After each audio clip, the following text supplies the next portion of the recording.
Au nom du Père et du Fils et du Saint-Esprit, ainsi soit-il.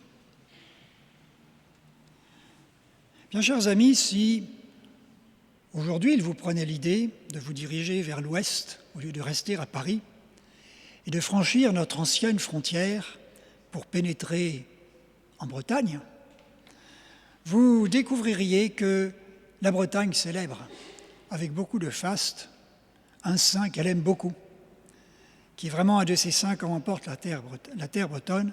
Il s'agit de saint Yves, dont c'est la fête aujourd'hui. Yves de Carmarthen était un gentilhomme du XIIIe siècle qui habitait le noble manoir de Carmarthen. Doué pour les études, il étudia, sa chronologie n'est pas très facile à établir, mais on sait que de toute façon, il a étudié en Sorbonne, qu'il a pu étudier la théologie à Paris, qu'il a pu déjà étudier le droit, et qu'il fut conduit vers cette prestigieuse université de droit qui était à Orléans à l'époque. Il eut le temps aussi de passer à la faculté des arts, et le tout pour terminer en recevant le sacerdoce auquel il aspirait.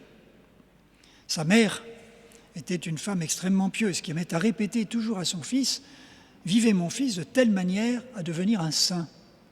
C'était un peu son thème, le thème qu'elle aimait lui développer perpétuellement. Étant d'une famille noble, ayant un temps très brillant dans les études, bien sûr, l'évêque lui donna tout de suite deux fonctions. Il a été nommé curé de Trédèze, petite paroisse près de Saint-Michel-en-Grève, et puis official, c'est-à-dire juge ecclésiastique à Tréguier, s'occupant de toutes les questions de rendre justice, dès qu'il existe des petits problèmes de droit entre des personnes qui sont chrétiennes ou à l'intérieur des membres de l'Église, eh bien ces problèmes sont traités par ce qu'on appelle un official, et donc il y a un juge ecclésiastique. Il vivait une vie, son titre, ses rentes, son manoir, ses fonctions qu'il avait lui permettaient de vivre assez honnêtement. C'était un saint prêtre, je dirais, sans plus.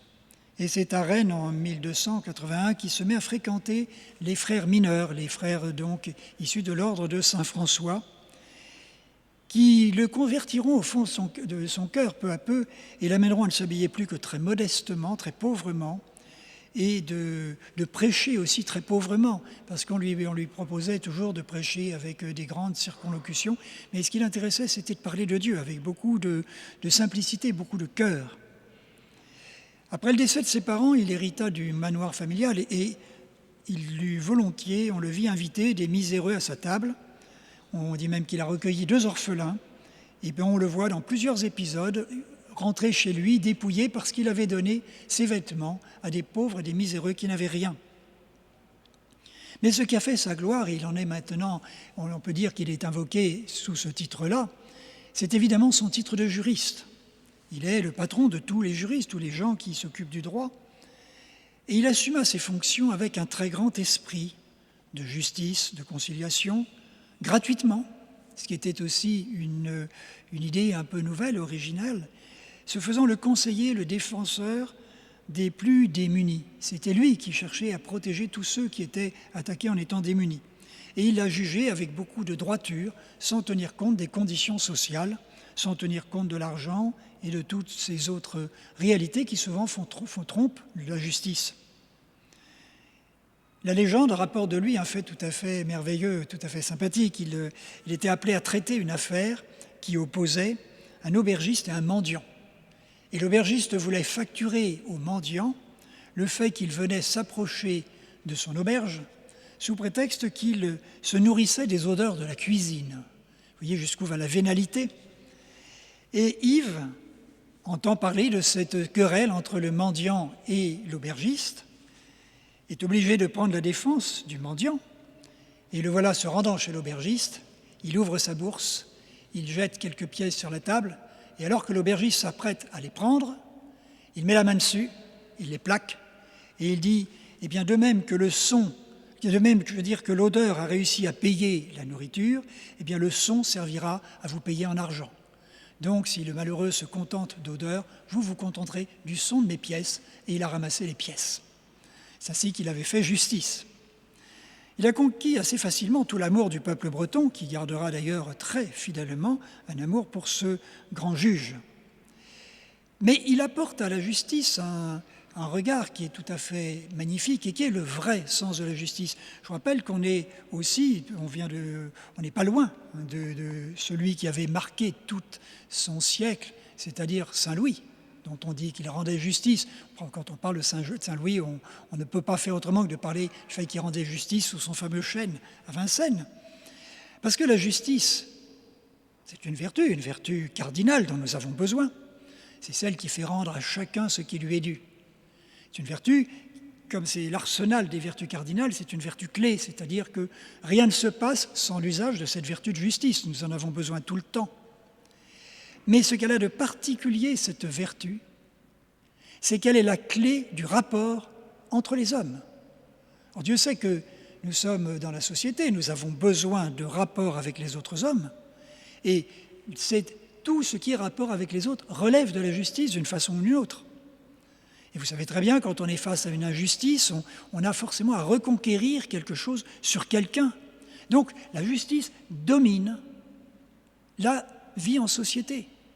Et quelle est la première fonction de quelque responsable de société que ce soit, quelque chef d'État qu'il soit? Ça n'est absolument pas les finances, c'est la justice. Et vous prenez tout l'ancien temps, vous prenez même avant notre Seigneur Jésus-Christ, ce qu'on attendait d'un prince, ce qu'on allait chercher chez lui, quand on venait se plaindre, on venait demander qu'il rende justice. À Salomon, nous avons cet épisode extraordinaire de ces deux femmes qui se disputaient, un enfant qui était mort et un autre qui était vivant, de ces femmes de mauvaise vie. Il a rendu justice. Son rôle, c'est de rendre justice. Et donc, rendre à chacun ce qui est dû, c'est donc juger non pas selon un code, mais selon ce qui appartient à autrui.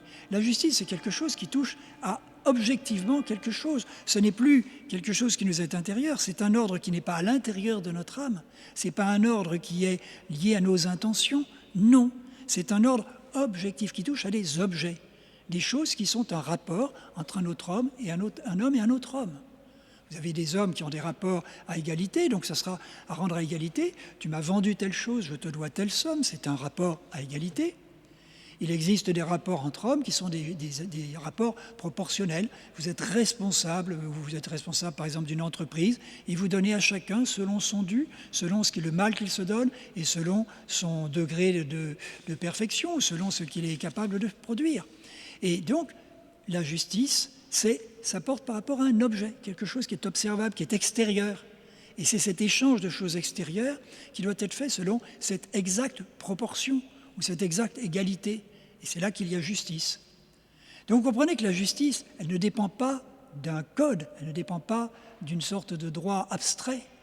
Parce que quand un homme vient veut qu'on lui rende justice, il veut qu'on lui rende quelque chose. Alors ce que saint Yves présente, qui est absolument extraordinaire, c'est que justement, mais d'ailleurs à cette époque-là, ça paraissait instinctif, en plus saint Louis venait véritablement de le montrer.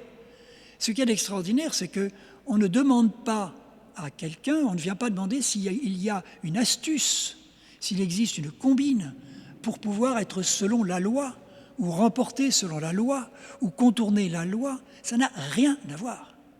La justice, c'est selon objectivement ce qui entre deux hommes correspond à un échange ou une distribution, qui se le fait selon un ordre objectif. Et il pourrait y avoir une justice qui ne dépend en rien d'un code, qui n'a absolument pas besoin d'un code.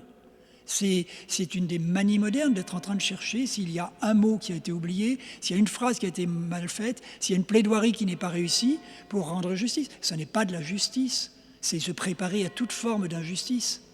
La justice, c'est un rapport objectif entre des hommes.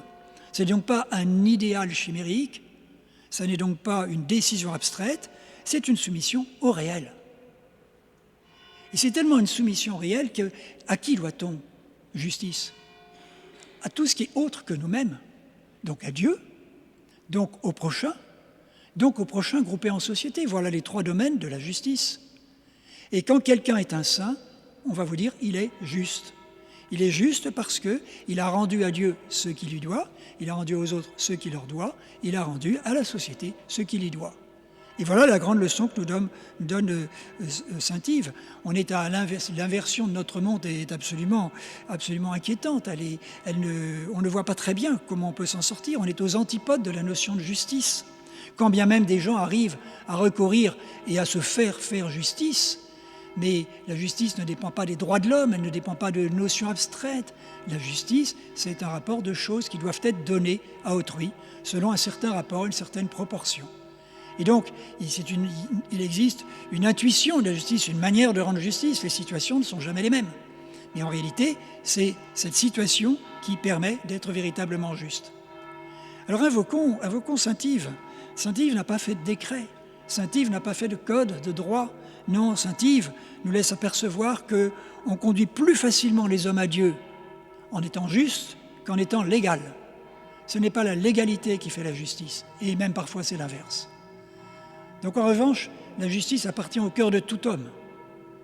Il y a des choses à rendre, et il faut les rendre, les donner avec qui nous avons un rapport. Et donc n'oubliez pas que dans ce rapport, il faut avoir cette conscience droite de se dire « je dois à Dieu », ça sera la vertu de religion, « je dois à mes parents », je dois donc une sorte de piété filiale, « je dois à mon prochain un juste salaire », « je dois à la société essayer de lui rendre une partie de ce que j'ai reçu d'elle », et ainsi de suite. Donc il existe de notre part à nous une volonté d'entrer dans le plan de Dieu, dans le plan d'ordre de Dieu, car tout est ordre en Dieu. Et c'est ce plan d'ordre qui est un plan qui conduit au ciel. Et la société chrétienne doit être une antichambre du ciel, quelque chose qui conduise au ciel, parce que tout est ordre, tout converge vers la justice, afin qu'à la fin, les hommes puissent se retrouver devant Dieu en se disant « j'ai été juste, Seigneur, j'ai rendu à tous ce que je leur devais ». Demandons à saint Yves qui nous donne cette vertu, qui la développe dans notre cœur. Demandons aussi bien sûr à la Vierge Marie, qui bien entendu a été peut-être un exemple très, très simple, très humble, mais de ce devoir rendu à tout ce qu'elle devait à Dieu. Sa vie n'était qu'un amour vers Dieu, et cette justice envers Dieu, cette justice envers les hommes, envers son Fils, était quelque chose de magnifique. Donc demandons là à saint Yves et puis à la Vierge Marie de nous guider sur ce chemin de la justice, qu'on puisse devant Dieu se retrouver, comme le dit la Bible, en disant que nous avons été des justes. Au nom du Père et du Fils et du Saint-Esprit, ainsi soit-il.